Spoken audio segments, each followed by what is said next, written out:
Hello everyone, welcome है आपका इस वीडियो में।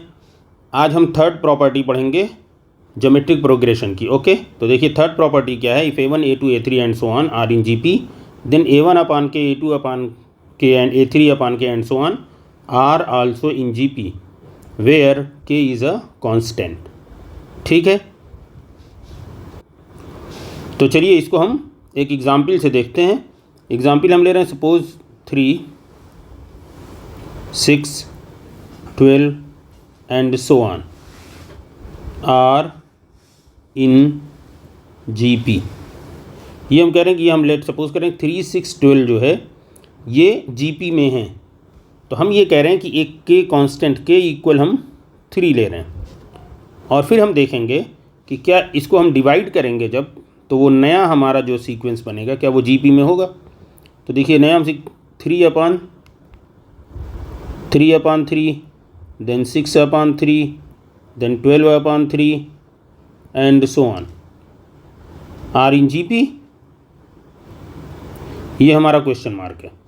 ठीक है, तो देखिए इसको हम सिंप्लीफाई करेंगे तो क्या होगा, 1, 2, 4 एंड सो ऑन। अब ये GP में है या नहीं है, इसके लिए हमें क्या करना है, हमें कॉमन रेशियो निकालना होता है R मीन्स T2 अपान T1।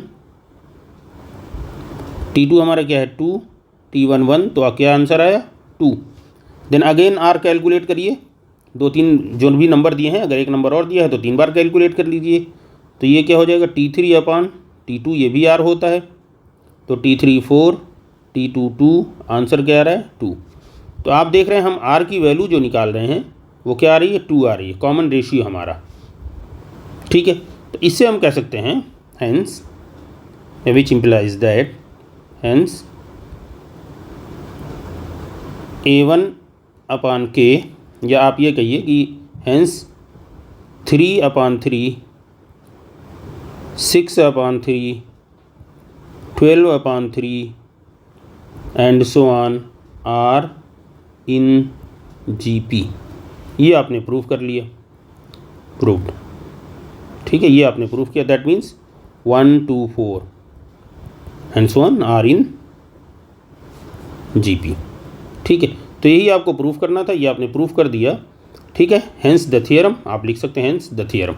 तो बस ये छोटी सी बात थी, ये आपको बताना था यहाँ पे। तो ये आपको प्रॉपर्टी याद रखनी है। ठीक है, तो अगर आपको कहे कि ये प्रॉपर्टी आप प्रूव करिए तो एक एग्जाम्पल लेके आप इसको प्रूव भी कर सकते हैं। अदरवाइज़ जब आप क्वेश्चन सॉल्व करेंगे तो उनमें इन प्रॉपर्टीज़ का यूज़ होता है। तो यहाँ जो प्रॉपर्टीज़ आपको बताई जा रही है, जब आपको क्वेश्चन कराया जाएगा तो उनमें इन प्रॉपर्टीज़ का यूज़ रहता है। ओके, चलिए फिर मिलते हैं अगली वीडियो में। Good bye.